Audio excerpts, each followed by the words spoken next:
₹3,160 ಕೊಡ್ಲಿಕ್ಕೆ ಒಪ್ಪಿದ್ದಾರೆ. ಇನ್ನು ರೇಣುಕಾ ಒಪ್ಪಿಲ್ಲ, ಇನ್ನು NSL ಒಪ್ಪಿಲ್ಲ, ಮತ್ತು ಸುಗರ್ದವ್ರು ಒಪ್ಪಿಲ್ಲ, ಸುಗರ್ದವ್ರು ಒಪ್ಪಿಲ್ಲ.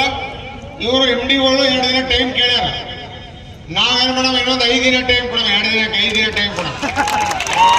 ಇದು ಸ್ಟ್ರೈಕ್ ಇಲ್ಲೇ ಮುಕ್ತಾಯ ಮಾಡಮ್ಮ. 5 ದಿನ ಅವ್ರಿಗೆ ಟೈಮ್ ಕೊಡೋಣ.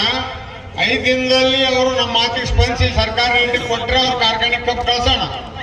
ಇಲ್ಲ ನಮ್ಮ ಸರ್ಕಾರ ಅವ್ರದ್ದು ಕಾರ್ಖಾನೆಗೆ ಲಾಕ್ ಹಾಕ್ತದ, ಅಲ್ಲಿ ಯಾರಿಗೂ ಕೂಡ ಒಂದು ಟನ್ ಕಬ್ಬು ಕೊಡ್ಲಾರ ಮಾಡ್ತೇವತ್ತ. ನಮ್ಮ ಕಬ್ಬು ಹರಿಲಿಕ್ಕೆ ಯಾರ್ಯಾರು ಬೇರೆ ರಾಜ್ಯದವ್ರನ್ನು ಬಂದು ಹೋಯ್ತಿರಂದ್ರೂ ಯಾರು ಪೊಲೀಸರು ನಮಗೆ ತಡೆಯಾಡ್ದಾಗ ನಾವಿಬ್ರು ಬಂದಿರ್ತೇವೆ ನಿಮ್ಮ ಜೊತೆ.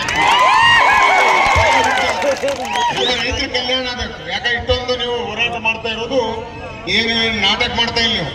ವಸ್ತುಸ್ಥಿತಿ ನಿಮ್ಮ ನೋವಿನಲ್ಲಿ ಹಿನ್ನೆಲೆಯಲ್ಲಿ ಈ ರೀತಿ ಹೋರಾಟ ಇಳಿದಿದ್ದೀರಿ. ಶ್ರೀಮಂತ್ ಪಾಟೀಲ್ ಅವ್ರು ಹೇಳಿದಾಗ ಇನ್ನು ಹೆಣ್ಮಕ್ಳು ಬರ್ತಾರ, ನಂಗೆ ಗೊತ್ತದ. ಈ ಭಾಳ ಜಾಗೃತಿ ಈ ಸಾವನಲ್ಲಿ ಮೊದಲೇ ಇದ್ದೀರಿ ಅಂದ್ರೆ ಇಟತಿ ಬೆಳಗಾವಿ ರೇಟಿ ನಮ್ಗೆ ಸಿಗ್ತಿತ್ತು. ಈಗ ಜಾಗೃತಿ ಆಗಿದೆ ನಾವು. ಆದರೂ ಪರವಾಗಿಲ್ಲ, ಈ ಒಗ್ಗಟ್ಟು ಇರೋಣ. ಈ ಒಗ್ಗಟ್ಟಿಗೆ ಸದಾ ನಾವು ಹೆಣ್ಮಕ್ಳು ನಿಮ್ಮ ಜೊತೆ ಬೆನ್ನೆಲುಬಾಗಿರ್ತೇವೆ. ಈಗ ನಾವು ದಯವಿಟ್ಟು ವಿನಂತಿ ಮಾಡ್ತಾ ಇದ್ದೀವಿ, ತಾವೆಲ್ಲ ಏನು ಶ್ರೀಗಳು ಬಂದರೆ ಒಂದು ಆಶೀರ್ವಚನ ಆಗಲಿ. ಹಂಗೆ ಮುಕ್ತಾಯ ಮಾಡೋಬೇಡ. ಯಾವ ಕಾರ್ಯಕ್ರಮ ಆಶೀರ್ವಚನ ಮಾಡ್ತಾರ, ನಮ್ಮ ಮಾರ್ಗದರ್ಶನ ಕೊಡ್ತಾರ, ಅವ್ರ ಮಾತಿಗೆ ಬೆಲೆ ಕೊಟ್ಟು ನಮ್ಮ ಸ್ಟ್ರೈಕ್ ಇಲ್ಲಿ ಮುಕ್ತಾಯಗೊಳಿಸೋಣ. ಒಂದು ವಾರ ಸಲಕ್ಕೆ